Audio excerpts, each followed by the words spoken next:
కోట్ల సూర్యప్రకాష్ రెడ్డి చేరికపై ఎంపీ బుట్టా రేణుక స్పందించారు. కర్నూలు జిల్లా టీడీపీ అభివృద్ధి కోసం సీఎం చంద్రబాబు తీసుకున్న నిర్ణయాన్ని తాము స్వాగతిస్తున్నామని బుట్టా రేణుక స్పష్టం చేశారు.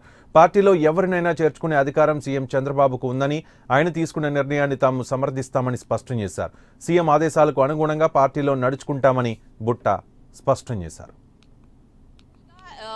we always welcome అది పార్టీ నిర్ణయాల పైన ఉంటుంది. మరి పార్టీ అధినేత ఏ డిసిషన్ తీసుకున్నా కూడా వాటికి కట్టుబడి ఉండాల్సిన బాధ్యతగా యాజ్ అ పార్టీలో మెంబర్గా మా అందరికీ కూడా ఉంటుంది. కాబట్టి నిర్ణయాలు ఏంటి అనేది వెలువడి అయ్యేంత వరకు కూడా ఎటువంటి ఇది కూడా మేము స్పందించడం కానీ చెప్పడం కానీ it's not right. But ultimately CM గారి decision and we always welcome these పొలిటికల్గా వి ఆల్వేస్ వెల్కమ్ అది పార్టీ నిర్ణయాల పైన ఉంటుంది. మరి పార్టీ అధినేత ఏ డిసిషన్ తీసుకున్నా కూడా వాటికి కట్టుబడి ఉండాల్సిన బాధ్యతగా యాజ్ అ పార్టీలో మెంబర్గా మా అందరికీ కూడా ఉంటుంది. కాబట్టి నిర్ణయాలు ఏంటి అనేది వెలువడి అయ్యేంత వరకు కూడా ఎటువంటి ఇది కూడా మేము స్పందించడం కానీ చెప్పడం కానీ it's not right. But ultimately CM గారి decision and we always welcome.